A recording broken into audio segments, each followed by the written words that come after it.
নমস্কার, জয় গুরু। পরম প্রেমময় শ্রী শ্রী ঠাকুর অনুকূলচন্দ্রের বাল্যলীলার দ্বিতীয় পর্ব নিয়ে ফিরে এলাম। তখন ঠাকুর সবেমাত্র আদো আদো কথা বলতে শিখেছেন, এক পা দুপা করে হাঁটতে চলতে শিখেছেন। সেই সময় মাতা মনমোহিনী দেবীর সঙ্গে তিনি উমেশ লাহিড়ীর বাড়িতে বেড়াতে যান। সেখানে কিছুদিন অবস্থান করেন। উমেশ লাহিড়ী একজন সজ্জন ব্যক্তি ছিলেন। তিনি প্রত্যেকদিন সকালে নিজের হাতে ফুল তুলে মালা গেঁথে এবং ভোগ নিজের হাতে রান্না করে গোপালকে অর্পণ করতেন। তিনি অত্যন্ত ইষ্টনিষ্ঠা প্রাণ মানুষ ছিলেন। তো এরকমই একদিন তিনি গোপালের সেবা করার জন্য নিজের হাতে ভোগ অর্পণ রান্না করেছেন, ফুল তুলে মালা গেঁথেছেন, গোপালকে ভোগ অর্পণ করেছেন।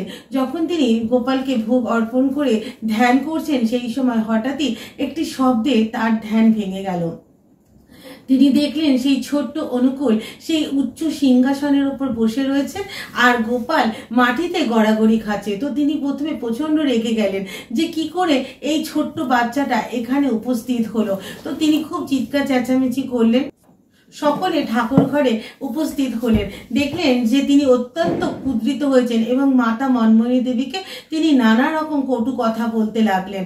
তো মাতা মনমোহিনী দেবী অত্যন্ত লজ্জিত হলেন তার পুত্রের এই যে ক্রিয়াকর্মে। তখন তিনি সেই ছোট্ট অনুকূলকে নিয়ে চলে আসলেন এবং সেই উমেশ লাহিড়ী আবারও পুজোর পুরো উপাচারণ আবার শুরু করলেন। কারণ তার মনে হয়েছিল যে এই ঠাকুর যে এগুলোকে স্পর্শ করেছে তাতে এগুলো অশুদ্ধ হয়ে গেছে, এগুলো আর গোপালকে দেওয়া যাবে না। তখন তিনি আবারও সমস্ত কিছুকে পরিশুদ্ধ করে যখন আবারও পুজো করতে বসেছেন, সেই একই ঘটনার পুনরাবৃত্ত। আবারও ঠাকুর সেই উচ্চ সিংহাসনে উপস্থিত এবং গোপাল নিচে গড়াগড়ি খাচ্ছে।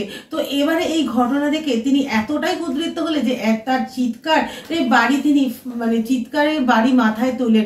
সকলেই সেই ঠাকুর ঘরে উপস্থিত হলেন এবং তিনি দারোয়ানকে ডেকে বললেন এই ছোট্ট বাচ্চাটাকে যেন একটা ঘরের মধ্যে বন্দি করে দেওয়া হয় এবং দারোয়ানের পাহারাদার হিসাবে মাতা মনমোহিনী দেবী এবং সেই পাহারাদার যেন থাকেন। তো যখন তারা ঠাকুরকে নিয়ে গেলেন এবং নিয়ে গিয়ে একটা ঘরের মধ্যে তাকে বন্দি করে দেওয়া হলো।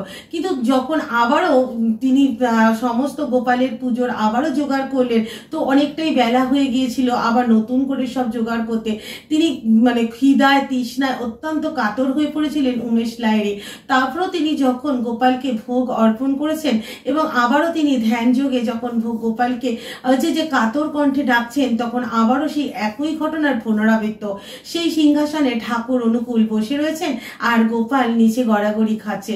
এই দৃশ্য দেখে তিনি তৃতীয়বার এই দৃশ্য দেখে এতটাই রেগে গেলেন যে তিনি মাতা মনমোহিনী দেবীকে ডেকে অত্যন্ত ভৎসনা করলেন। তো মাতা মনমোহিনী দেবীও প্রচন্ড যে কুদ্রিত হলেন ঠাকুরের ওপরে।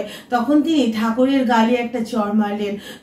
তখন ঠাকুর সেই শিশু আদো আদো কণ্ঠে বললেন যে ওই তো আমাকে বারবার ডাকছে, তাই তো আমি চলে আসছি। তিনি যে গোপালকে আহ্বান করছেন, সেই গোপাল সেই বিশ্ব তারণ তারই ঘরে উপস্থিত হয়েছেন। তিনি যে তাকে চিনতে পারেননি তখনও পর্যন্ত। কিন্তু যেই মুহূর্তে তার কানে গেল সেই ছোট্ট শিশু বলছেন যে ওই তো আমাকে বারবার ডাকছে, তাই তো আমি আসছি, তখন তিনি বুঝতে পারলেন যাকে তিনি আহ্বান করছেন সে নিজেই তাকে ধরা দিতে এসেছেন। তখন সেই ছোট্ট অনুকূলকে কোলে জড়িয়ে নিয়ে আদর করে বলছে, তুমি আমার ডাক শুনেছ, আমার পুজো তাহলে এতদিনে সার্থক হলো, তুমিই আমার সেই গোপাল বলে ঠাকুরকে তিনি সমস্ত গোপালকে দেওয়া সেই অর্ঘ্য, সেই যে প্রসাদ নিবেদন করেছিলেন তা তিনি তাকে যে অর্পণ করছেন এবং তাকে বুকে জড়িয়ে ধরে যেন বিশ্ব পরম শান্তি তিনি অনুভব করছেন। এরকমই ঠাকুর হলেন শ্রী শ্রী ঠাকুর অনুকূলচন্দ্র, যিনি দয়ার এক সাগর, যাকে মাপা যায় না, যাকে কোনো হিসাবে যার কোনো কথা বলা যায় না। তিনি এমনই এক পরম দয়াল, তাকে যদি সত্যিকারের ডাকা যায় তিনি ধরা দেন।